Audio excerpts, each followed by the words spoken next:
Hey y'all, how you doing today? So I was in a collaboration with Sharyl from The Whole Bucket and several other women, and I'll have their channels linked in the description box.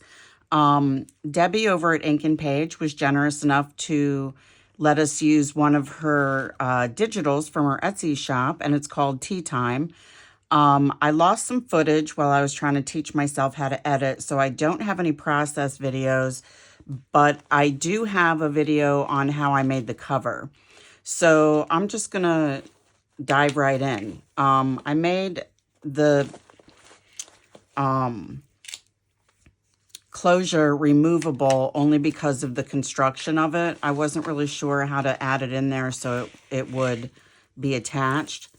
Also, the same thing with the tassel. I didn't think about that until after I put it together.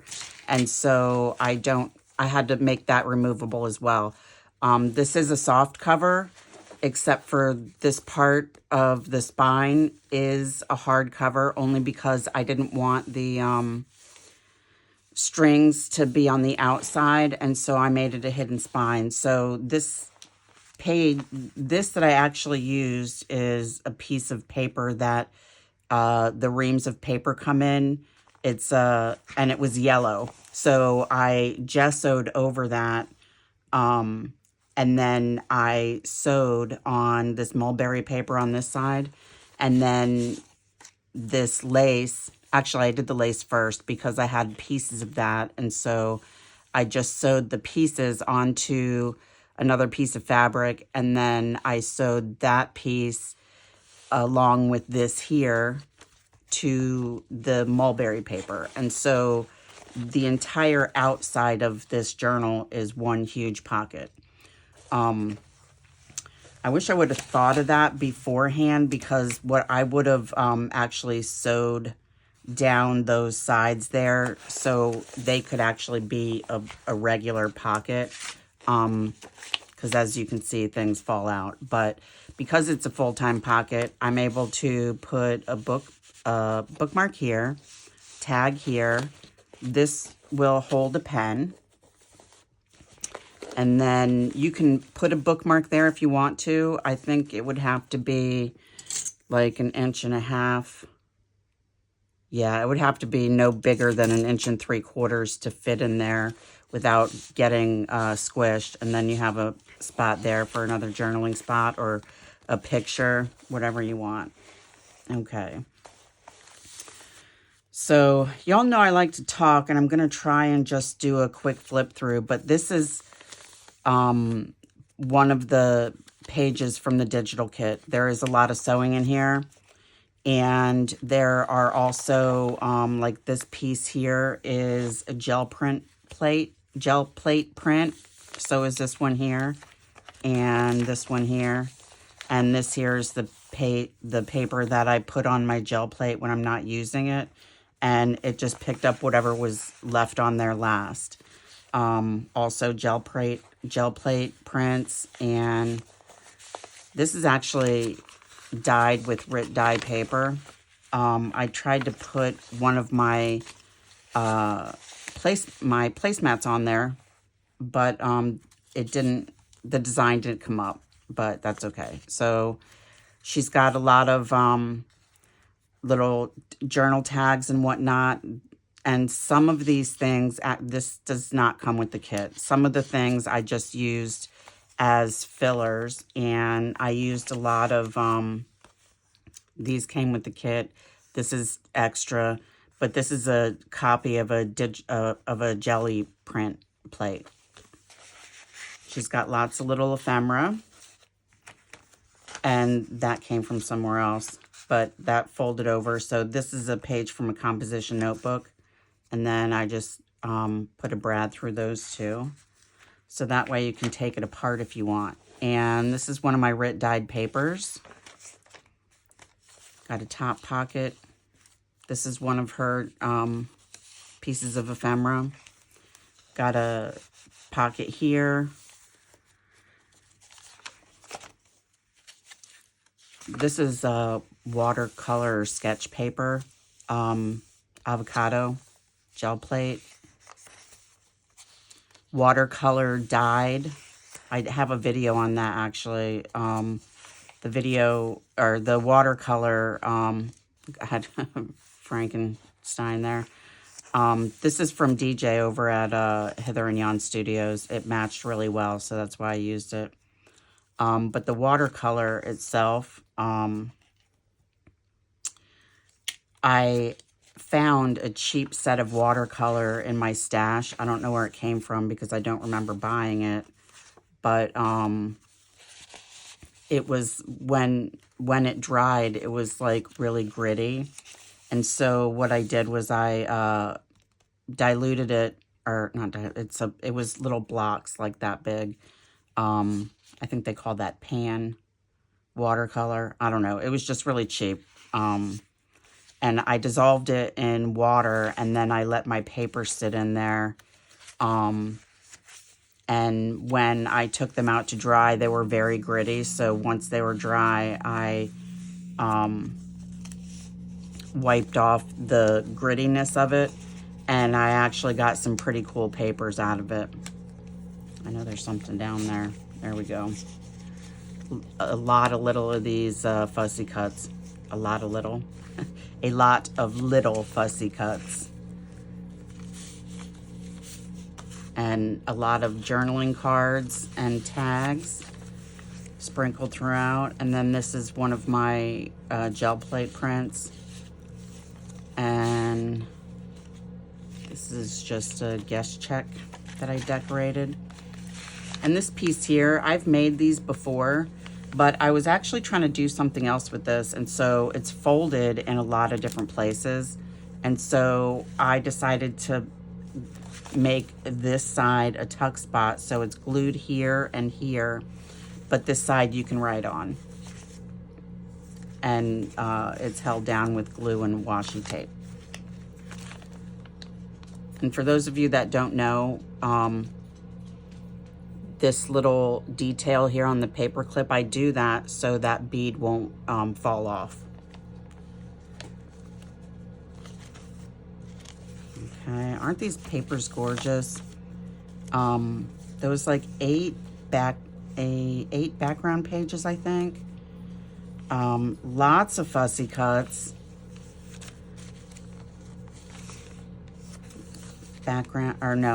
Journal pages. This is a brayer off. We got a little pocket here. And this was a brayer off. And so I just folded it in half and made a little notepad out of it with no paper. And then this was the other piece of that.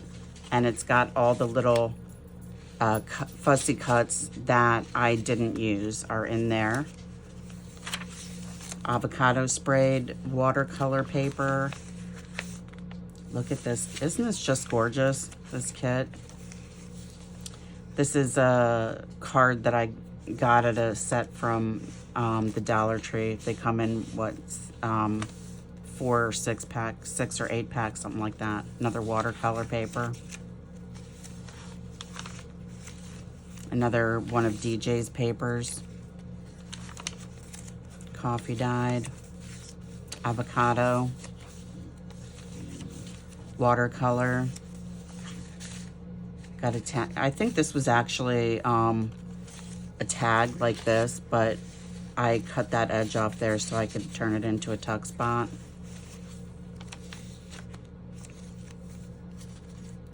And this is on a book page that's very fragile, so I just took some coffee dyed cardstock and put that on there. And then I put a little brad on here so you can take that off and write on both sides. Oh, looks like I need some glue there. This is also gel plate print, and I did the same thing here. So you can take those apart if you want.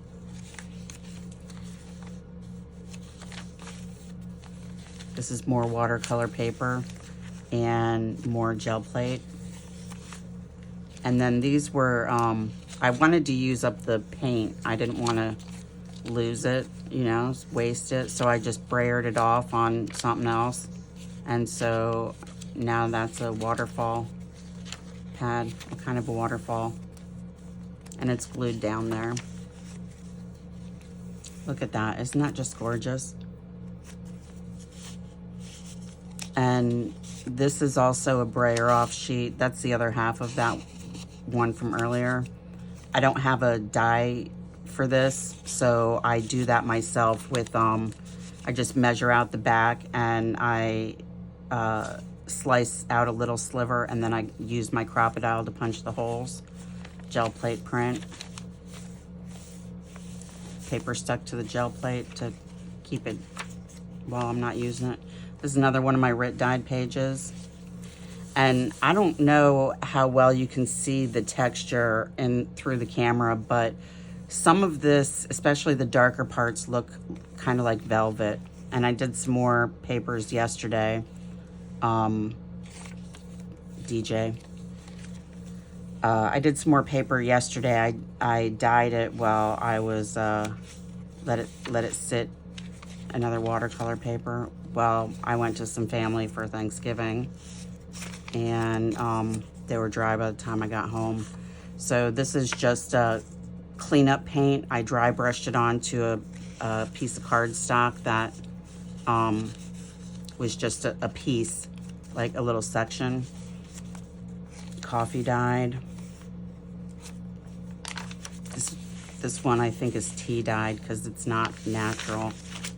And then I took 2 envelopes, and let's go on the inside first. So I took 2 envelopes and I glued the flaps together to make a belly band, and I hid the intersection with that there. And then I got a fabric tag and then just a gel plate tag. And this here is brayer offs, and I made those into a hidden pocket. And I made it hidden because I didn't put the notches there, so whoever gets this will have to search. Made a little booklet, and it's the same on both sides. And then there's another little top tuck up there, and same here. I have some journal cards in there. These are from the kit.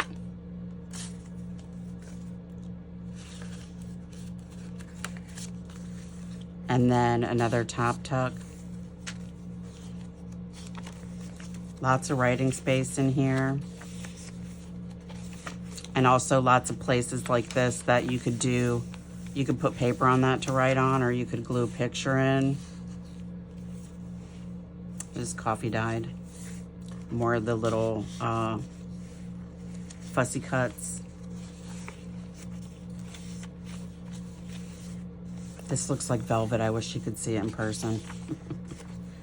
So I will do a video on what I did yesterday so you can see the outcome. I think I've found a new obsession with dyeing handmade papers. That's the last page. And then I made this into a pocket. And I think I used 8 or 9 pages that I used on my jelly plate specifically for this journal. And this was a piece that was left over. So if you use all these papers up, you can actually take this off.